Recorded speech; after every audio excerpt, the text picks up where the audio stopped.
Welcome back to Noob Speed Garage. Let's try this again. So basically, back on the wagon again. Been doing a little work, as you guys can see. Got the front clippage removalified.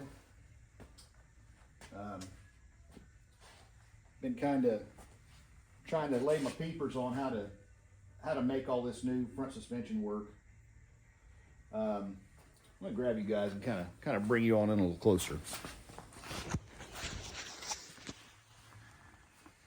Went through and cleaned up all the factory holes that were in here for defrost, wiring harness, all the throttle cable, parking brake, all that stuff. Kind of smoothed them over because I'm not going to use any of that stuff again. I need to fill in the hole here for the steering column yet.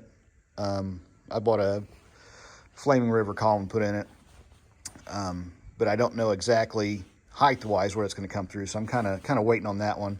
I think this hole here, there, is going to work good for the brake situation, the booster and all the master cylinder and all that stuff.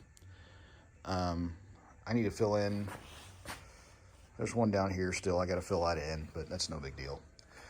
I took some I-beams Dad had outside and kind of welded up a quick little frame underneath it that I'm kind of working on trying to level and square underneath the thing.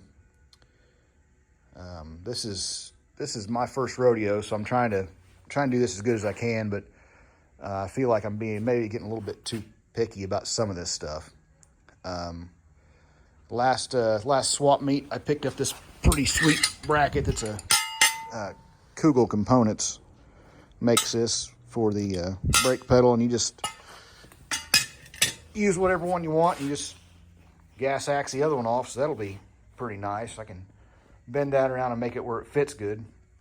And then I kind of started mocking up, got this front end all mocked up, and made some brackets that should be about the same length as the coilovers will be, because in the instructions it says you level the cross member of the car and you level the lower control arms. That should be your ride height. So that came out to be, I think those are 11.5 inch center to center on my particular front end. So Dad had a couple minutes and he set up in the mill and made those for me real quick, so they're exactly the same. And then I clamped a couple pieces of angle on here just so I could have some sort of a reference for the toe.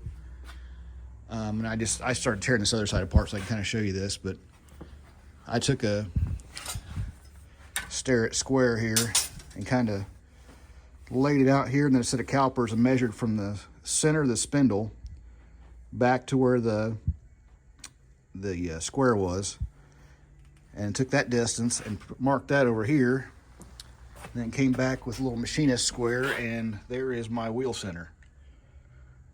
So that is a pretty important number I got to figure out, or had to figure out. So then I have to come over here and figure out where my wheel center is here. But I'm kind of afraid with the way that this A-arm situation works, that it's not going to be in a completely straight up and down line in its travel. So with absolutely no weight on it, this thing is like, it's pretty much a gasser. So I'm going to come in here and I'm going to probably just gas axe the freaking the coils off and make it where I can kind of mash that thing up. There are no bushings left in the uppers, as you can see, so I can't really depend on the upper control arms being exactly where they need to be. But I'm going to probably just try and maybe turn something up or shove something in there to kind of hold that about where it needs to be to make this this mark that I need to make. And it's going to be probably, just a little marker on the floor, and I'll maybe layer on the wall and wherever I can to kind of get as good of a reference as I can for this, because I really don't want to screw this up. And then eventually what's going to happen is the frame before I cut any of this stuff off and finalize all my measurements, the frame is going to get tacked to the tube. The tube's going to get tacked to the I-beam. And then in the back, I've got a piece of 6-inch I-beam with a 2-inch spacer on top. So that'll be the same as this 8-inch box tube because I didn't have enough of one particular thing to do anything. But I need to figure out how much rake I think will look good to kind of lay that in where exactly it needs to go. So I'm going to my buddy's tomorrow, and he's got a pretty killer 55 wagon that I like the way it sits, and I'm going to see how much rake he's got. And then kind of maybe, I think maybe I need 1.5 inches up in the back from where it's at right now, or 1 inch. But we'll cross that bridge maybe this weekend or next time I get a day off. But so I'm going to come in here after I get that welded up. Then I'm going to get a little piece of tube that Dad cut and put across here.